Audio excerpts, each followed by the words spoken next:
Mbote bandeko, sangwa pasi pe mawa, o ekomeli biso na pokwa lelo, le général de Fao, o biso nyonso toyebi, tolingaka pe tosepelaka na ye mingi, auti kotika biso mokolo ya lelo, azalaki na koma depuis hier, pe lelo ayebi na kotika biso, azalaki testé positif na Covid, na ville ya Douala na Cameroun, e lelo na pokwa lelo, auti kotika biso.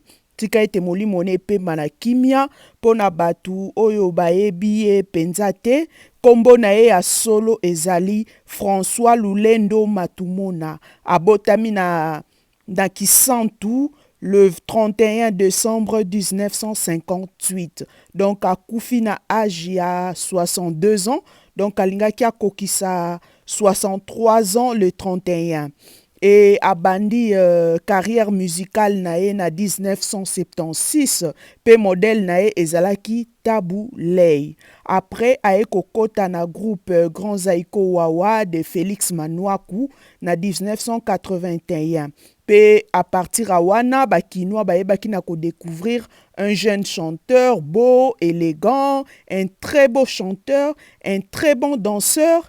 Et puis donc un artiste complet quoi. Pour momoni la musique kendara pena nyonso wana, si tu es élégant, tu es beau, tu danses bien, tu chantes bien, en tout cas Orozalape mieux côté que les autres, hein. Ça compte l'apparence physique aussi. En tout cas de ce côté-là, il était charmant, beau et un bon danseur et un bon chanteur. En tout cas, à gagner qui peut imiter Mayaba fan.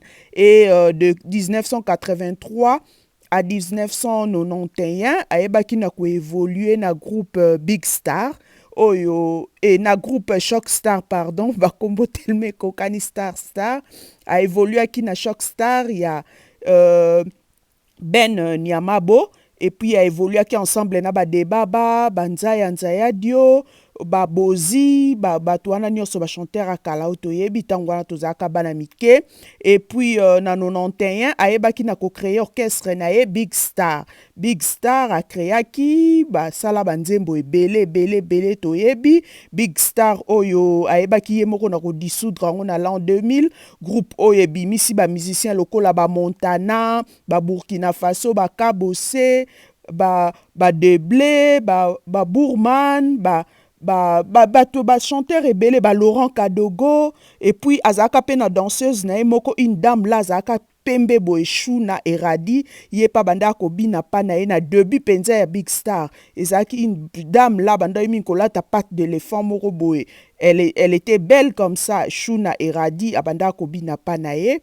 Et puis à partir ya l'an 2000 ayebaki na ko disparaître na milieu quinois.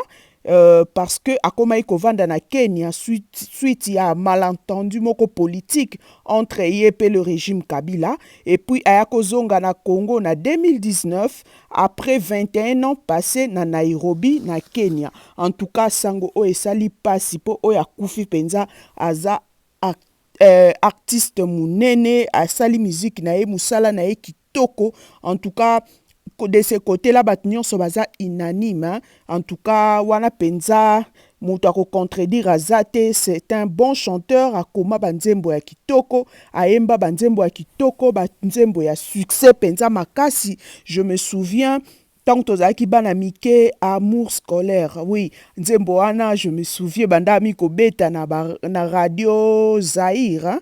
Et banda miko beta amour scolaire, et zaka pe na nzembo moko na ndako lingaton na zaka muke Itachi, tozaka na cassette vidéo nango na ndaku, je me souviens, et zaki susu na nzembo mususu, banzembo ango eleke bele, en tout cas, wana penda bomwana na biso, tika ete molimone epema na kimia, Kolo ayamba ye, alimbisa mabunga na ye, a soutenir libota na ye, a soutenir bana ya Kisantu po wana penza, donc mabele na ye penza Kisantu kuna eratarate atandenga zonga ki Congo na 2019 si azonga ikuna plusieurs fois pas kene kobeta ba concert na Kisantu. En tout cas nzamba yamba molimo na pema na kimia baba na Kisantu, en tout cas baza makasi penza ba supporter choc oyo, sûrement baza penza affecté, sûrement Kisantu penza en deuil, et pe ba congolais nyonso pe Afrique nyonso po defa openza surtout Afrique australe asala penza succès ya makasi na Afrique de l'Ouest. Soko Afrique de l'Ouest ba Côte d'Ivoire wana nyonso ba Benin ba Togo en tout cas wana pena mabele na ye oye na ba Afrique australe wana oke ba Kenya ba Tanzanie Zambie en tout cas côté kuna penza donc azaka penza au top wana penza ba terrain oye penza a maîtriser makasi na musique na etika ete molimo ne penza équipe manaki